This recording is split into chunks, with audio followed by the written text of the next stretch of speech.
she said. I told everyone we're taking a break. I replied. Okay. Then I thanked her for telling me. Instead, I took her at her word and made sure the break was permanent. I updated my relationship status and moved on quietly. She didn't realize what I'd done until much later. She said it like it was already settled. I told everyone we're taking a break, she said. Eyes still on her phone, thumb scrolling like my reaction was background noise. Just for a bit.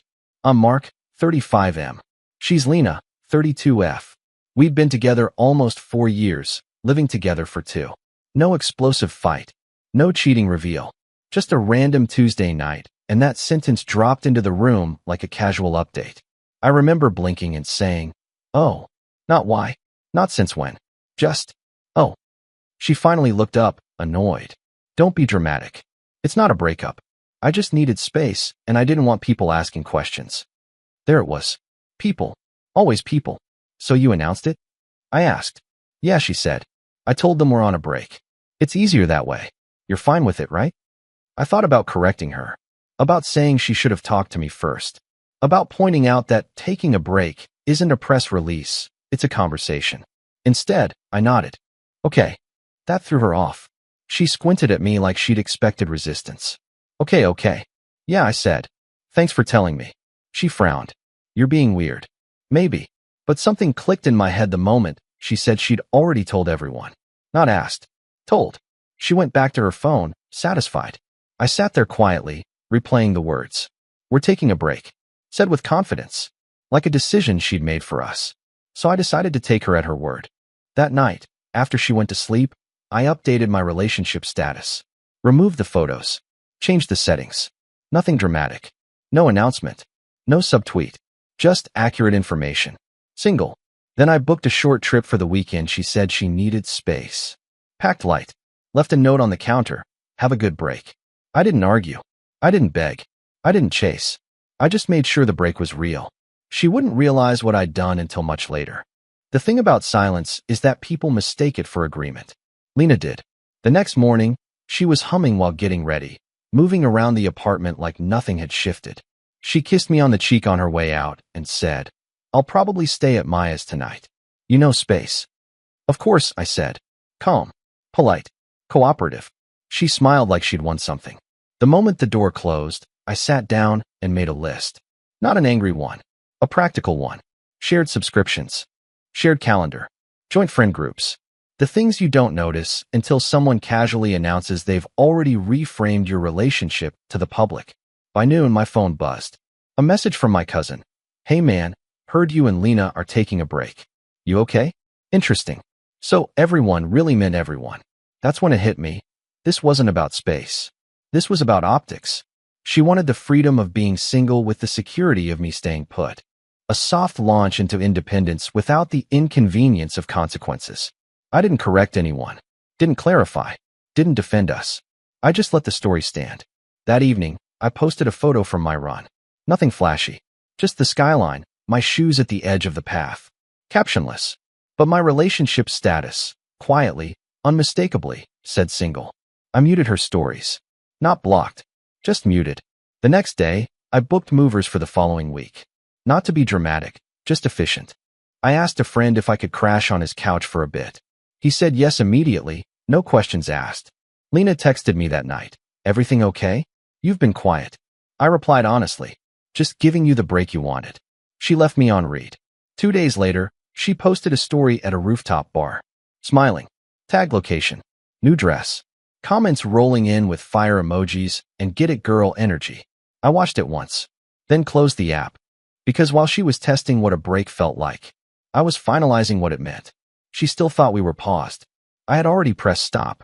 By day 3, the break was working exactly how she'd planned. For her, she texted me photos of her niece. Asked if I'd fed the cat. Sent a casual hope you're okay like we were co-workers on different shifts. No talk of rules. No timeline. No boundaries. Because those would have required mutual consent. I noticed something else too. She never once asked how I felt. Meanwhile, people kept reaching out. Friends asking if I was holding up. One guy I barely knew congratulated me on handling it maturely. Apparently, Lena had been telling everyone I was taking it really well. That I supported the break. In a way, she wasn't wrong. That Thursday, I moved my things while she was at work. Clothes first. Books. The guitar she always said took up too much space. I didn't gut the apartment, just removed myself cleanly, like I'd never been a fixture. I left the keys on the counter. That night, she finally noticed something was off. Did you move stuff? Where are you staying? I replied after an hour. Just giving you space. She called. I didn't answer. She texted again. This feels extreme. I stared at that word for a long time. Extreme was telling everyone we were on a break before telling me. Extreme was rewriting our relationship status socially while expecting me to stay frozen in place. I wasn't being extreme. I was being literal. The next morning, I posted another small update. Nothing emotional. Just a photo of a coffee shop window and the caption, "New routines." She saw it. I know because she watched my story twice. Still, she didn't ask the real question. She assumed the break had an expiration date. I didn't correct her. Because the truth was, the break had already done its job. It showed me how easily she could step away, so long as I stayed put. And once I stopped doing that, the entire illusion started cracking. She just didn't know it yet. She finally snapped on Friday night. Not angrily. Confused. Off balance. Why did Maya ask if we're done? She said when she called, voice tight. I told her we're just on a break. I leaned against the window of my friend's place, watching traffic crawl below. You told everyone we're on a break, I said. You didn't say for how long. That's implied, she shot back. Breaks aren't permanent. Some are, I replied. Especially when only one person gets a say. Silence. Then a sharp exhale. You're twisting this, she said. You know what I meant. I didn't know what she meant. She meant freedom without loss. She meant she'd reassess later, after the attention dried up or the excitement wore off, and I'd still be there, unchanged, available, grateful. She asked where I was staying. I didn't answer. She asked when I was coming back. I didn't answer that either. You're acting like we broke up, she said, irritated now. We didn't. I almost laughed. You told people we're not together, I said. I believed you. That's when the tone flipped. You don't get to decide that, she snapped. I said a break. Not single. But you didn't say that to me, I replied. You said it to everyone else first. She accused me of punishing her, of being dramatic, of taking things too far. I let her talk herself into circles, listing reasons this was unfair while ignoring the one thing she still hadn't done. She hadn't asked me to stay. After the call ended, I checked my phone and saw she'd tagged herself at a concert with friends. Smiling. Flash on. Living her version of a break. So I kept living mine. That night, I changed one more thing. Not publicly. Just enough that when people clicked on my name, the story matched reality. Single. Quietly. Definitively. She wouldn't notice right away. But when she did, that's when the break would finally feel real. She noticed the status changed the following afternoon. Not because she was checking my profile, she'd never admit that, but because someone else asked her about it. I know this because her message came in hot, fast, and defensive. Why does it say you're single? No question mark. Just accusation. I waited a full 10 minutes before replying. Not to be petty, just to make sure I didn't soften it. Because you told everyone we're on a break. Her response was immediate. That's not what that means and you know it. You're embarrassing me. There it was. Not hurt. Not confused. Embarrassed. She called right after. I answered this time. You're making me look stupid, she snapped. People are asking if you dumped me. I didn't dump you, I said. You announced we weren't together. That was temporary, she said. You don't just update things like it's final. I leaned back and let the silence stretch. Did you plan to tell me when the break was over? I asked. She hesitated. Just long enough. I figured we'd talk, she said. When things settled. Settled for who? She accused me of blindsiding her. Of acting without considering her feelings. I reminded her, calmly, that she'd considered everyone else's feelings first. Then she said something that finally explained everything. I needed to see how it felt, she admitted. To not have expectations on me. To just be me. And I needed to see how it felt, I replied. To not wait around. That's when her voice changed. Sharper. Meaner. So what? You're just done, she scoffed. You didn't even fight. Fight. For a relationship she'd already stepped out of publicly. No, I said. I listened. She hung up on me. That night, she posted vague quotes about miscommunication and people who overreact. Friends commented in support. Some messaged me privately asking what happened. I didn't explain. I didn't defend myself. I just kept doing exactly what she said she wanted. Taking a break. Only now, it wasn't hers to control. And she was starting to realize that when you tell the world you're unavailable, someone eventually believes you.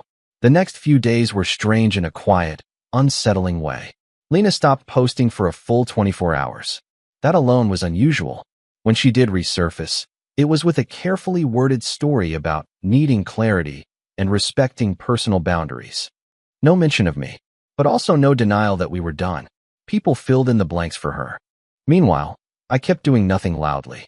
I finalized the move, forwarded my mail, removed my name from the lease addendum, changed my emergency contact at work. All boring, adult tasks that say one thing very clearly: I'm not waiting. She finally asked the question she'd been avoiding. Are you seeing someone? That one made me pause. Not because the answer mattered, but because of what it revealed. She didn't ask if I was okay. She didn't ask if I was hurting. She asked if I'd been replaced. No, I replied. I'm just single. That answer seemed to short-circuit her. You're acting like this is over, she wrote. You're not even checking in. I stared at my phone and felt something close to pity. You told everyone we're on a break, I said when she called again later that night. Breaks don't come with check-ins unless both people agree. That's not fair, she snapped. You're supposed to care. I do, I said. That's why I didn't lie. She told me she felt blindsided, that she thought I'd understand this was just a phase, that couples take breaks all the time and come back stronger. I asked her a simple question. Did you ever plan to ask me before telling everyone? Silence. Then defensiveness. I knew you'd overthink it. That was it. That was the sentence that sealed everything, because it meant she'd already decided my feelings were an inconvenience to manage later. I told her, calmly, that I wasn't angry, but I wasn't paused either. That if she wanted certainty, she shouldn't have announced uncertainty on my behalf. She cried then. Real crying. Said she felt like she was losing me. You already let go, I said softly. You just didn't expect me to notice. After that call, I muted her number. Not blocked. Just quiet. She still thought this was a misunderstanding. I knew it was a conclusion. And the longer the break went on, the more obvious it became that the only thing she actually missed was control. She didn't take the muting well. At first, she tried subtlety, liking old photos, reacting to stories with a heart, sending a random meme like nothing was wrong. When that didn't get a response, she escalated. She showed up at my gym. I noticed her reflection in the mirror before I heard her voice. Arms crossed, jaw tight. That familiar look she used when she felt entitled to an explanation. So this is what we're doing, she said. Ignoring each other like strangers? I wiped my hands on a towel. You said we're on a break. Don't hide behind that, she snapped. You know what I meant. I finally looked at her. Really looked. And for the first time, I didn't feel defensive or hopeful or angry. Just tired. You told people we weren't together, I said. I adjusted accordingly. Her voice dropped. You weren't supposed to move on. There it was. The quiet rule she never said out loud. She accused me of being cold, of weaponizing calm, of making her look like the bad guy. I reminded her she'd made the announcement without me, that she'd controlled the narrative from the start. You didn't fight for us, she said bitterly. No, I replied. I respected what you said you wanted. That set her off. She said I was replaceable, that she'd already had people sliding into her DMs, that plenty of men would wait properly instead of acting wounded. I nodded. Then this break is really working out for you. She stormed out. That night, a mutual friend messaged me a screenshot. Lena had posted something new. Not vague this time. Sometimes you have to let people show you how little you meant to them. The comments were brutal, supportive, validating. I didn't respond publicly, but privately, I took one more step. I removed her from my emergency contacts, changed my status to single everywhere it still lingered. Not out of spite, but because accuracy matters. She wouldn't notice immediately, but when she did, it wouldn't feel like a break anymore. It would feel like being left behind. And that realization was getting closer by the hour. She didn't realize what I'd actually done until a week later. Not when I stopped replying. Not when I moved out. Not even when people started treating her like she was newly single. She realized it when she tried to come back. It started with a message that looked harmless enough. Hey, I think I'm ready to talk about us. No apology. No acknowledgement. Just the assumption that us was still on standby. I didn't answer. An hour later, she called. Straight to voicemail. Then again. Then a text that was sharper. Are you seriously still doing this? That's when she checked. She told me later, through a mutual friend, that she'd gone to tag me in a memory post. Something safe, nostalgic, a breadcrumb, and my name didn't come up. She clicked my profile. Single. Photos gone. No trace of us anywhere. Not dramatic. Not bitter. Just absent. That's when the panic hit. She texted me like the ground had shifted under her. When did you decide this was over? You didn't even tell me. We were just on a break. I finally replied. You told everyone we weren't together. I believed you. She showed up at my friend's place that night. I wasn't there, but she waited anyway. Sat on the steps like this was a movie scene, and I was supposed to come out and fix it. Instead, my friend told her I'd moved on. Not with someone else. Just forward. She cried. Loud. Angry tears. Kept saying she didn't think I'd take it literally. That sentence spread through our friend group fast. Because apparently, respecting someone's words is only wrong when it removes their safety net. The break she announced had done exactly what breaks do. It ended things. She just thought she was the only one allowed to act like it. After that night, the tone of everything shifted. Lena stopped posting cryptic quotes. Stopped fishing for validation.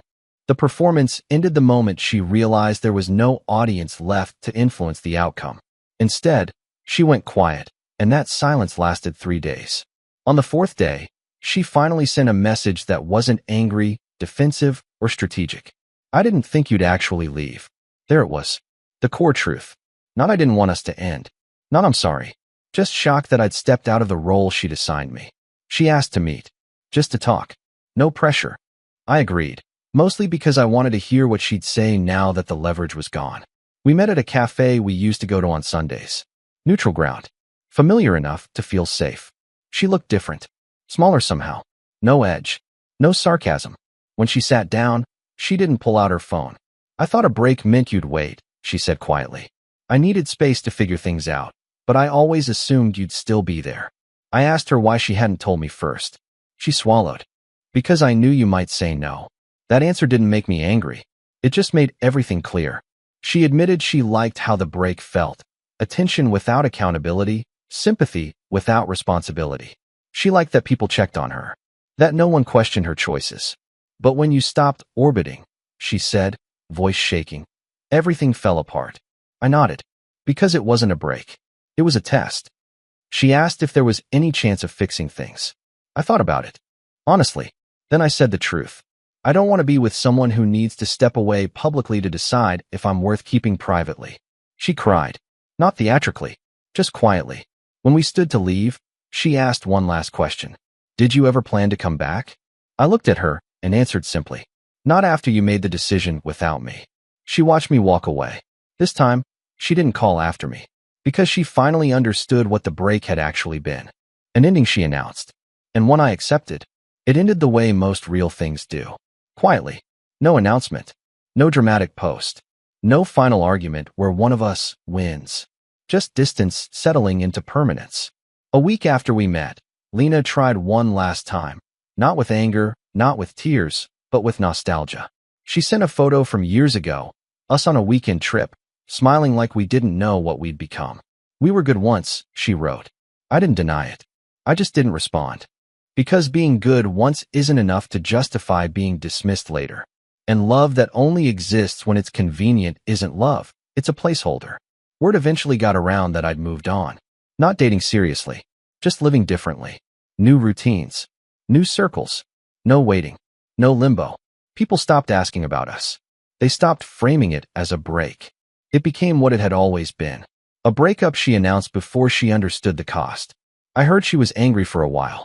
Told friends I'd taken things too literally. That I should have known she didn't mean it. That I was stubborn. Cold. Immature. Maybe. But here's the thing I learned the hard way. When someone tells the world you're optional, you don't argue. You don't clarify. You don't wait. You listen. She said we were taking a break. So I took one. From confusion, from one-sided decisions, from being someone's safety net while they explored life without me. And I made sure the break was real. Permanent. That wasn't revenge. That was self-respect. And it turns out, the moment you stop waiting quietly for someone to come back is the moment you finally move forward.